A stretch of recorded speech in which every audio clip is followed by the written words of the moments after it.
Cinema రంగంలో జయపజాలే కాదు, ఒక్కొక్కసారి సినిమా విడుదలకు ముందు నుంచే వివాదాలు ముసురుకుంటాయి. 2023 సంవత్సరంలో అలా కొన్ని సోషల్ మీడియాలో ప్రకంపనలు సృష్టించాయి. మరికొన్ని అభిమానుల మనోభావాలు దెబ్బతీస్తే, ఇంకొన్ని ఇండస్ట్రీలో మంచి హీట్ పెంచేశాయి.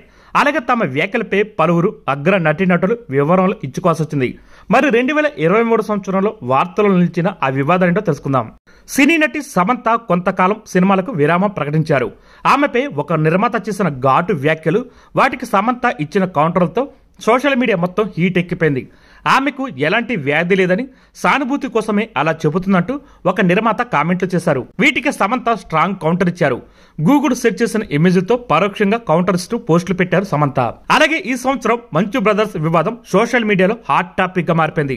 తమతో మంచు విష్ణు గొడవ పడుతున్నట్టు ఒక వీడియోని మంచు మనోజ్ సోషల్ మీడియాలో పెట్టడంతో నెటిజన్లు మొత్తం షాక్ అయ్యారు. అయితే ఈ వీడియో పెట్టిన కొద్ది నిమిషాలకే దానిని తొలగించారు.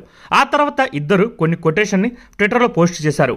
ఇలా వారం పాటు జరిగిన ఈ వివాదంపై మోహన్ బాబు కూడా అసహనం వ్యక్తం చేశారు. ఆ తర్వాత ఇదంతా ఫ్రాంక్ అంటూ మంచు బ్రదర్స్ ముగింపు పలికారు. ఒక రియాలిటీ షో కోసం ఇలా చేశారని కూడా మంచు విష్ణు చెప్పారు. అయితే ఆ తర్వాత దానిపై మంచు కుటుంబం స్పందించలేదు. అలాగే నటి అనసూయకు విజయ్ దేవరకొండ మధ్య ట్విట్టర్ వేదికగా జరిగిన ది వివాదం ఇండస్ట్రీని షేక్ చేసింది. ఆయన నటించిన ఖుషి సినిమా పోస్టర్ పై ది విజయ్ దేవరకొండ అని ఉండడాన్ని తప్పుపడుతూ అనసూయ వరుస ట్వీట్ చేశారు. దీనిపై ఆగ్రహం వ్యక్తం చేసిన విజయ్ అభిమానులు ఆమెను తీవ్రంగా ట్రోల్ చేశారు. ఈ వివాదంపై అనసూయ ఒక ఆంగ్ల పత్రిక ఇచ్చిన ఇంటర్వ్యూలో మాట్లాడుతూ తనకు మానసిక ప్రశాంతత కావాలని, అందుకే దీనికి ముగింపు పలుకుతున్నట్టు చెప్పి ఎండ్ కార్డు వేశారు. అలాగే 2023 సంవత్సరంలో విడుదలైన ఆదిపురుష్ సినిమా కోసం ప్రభాస్ అభిమానులు ఎంతగానో ఎదురు చూశారు. ఓం రాబ్ దర్శకత్వంలో భారీ అంచనాల మధ్య విడుదలైన ఈ సినిమా వివాదాస్పదమైంది. పోస్టర్లు విడుదలైన నాటి నుంచే కొందరు ఈ సినిమాని ట్రోల్ చేయగా, విడుదలయ్యాక సినీ రాజకీయ రంగంలోనూ ఇది చర్చలకు దారితీసింది. సీతాదేవి నేపాల్లో పుడితే భారత్లో పుట్టినట్టు చూపించారంటూ ఆ దేశ రాజధాని కాఠ్మాండు మేరైన బలేన్షా మండిపడ్డారు. ఏకంగా ఈ సినిమాపై అక్కడ నిషేధం కూడా విధించారు.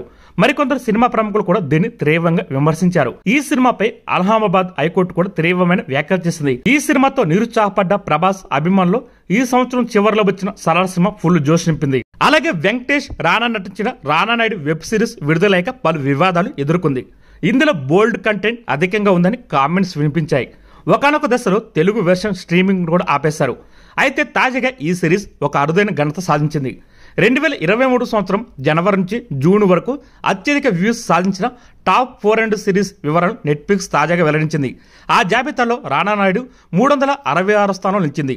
భారత్ నుంచి ఈ సిరీస్ మాత్రమే టాప్ 400లో స్థానం దక్కించుకుంది. అలాగే త్రిషపై నటుడు మన్సూర్ అలీఖాన్ చేసిన వ్యాఖ్యలు ఇండస్ట్రీలో తీవ్ర చర్చాంశంగా మారాయి. వీటిని ఖండిస్తూ పలువురు సినీ రాజకీయ ప్రముఖులు పోస్టులు పెడితే వారిపై మన్సూర్ అలీఖాన్ పరువు నష్టం దావా వేశారు. ఆ కేసును న్యాయస్థానం తాజాగా కొట్టివేసింది. ప్రచారం పొందడం కోసమే మన్సూర్ అలీఖాన్ ఇలాంటి పనులకు పాల్పడ్డారంటూ ఆయనకు ₹1,00,000 జరిమానా విధించింది కోర్టు. దీంతో ఈ వివాదం ముగిసిపోయింది.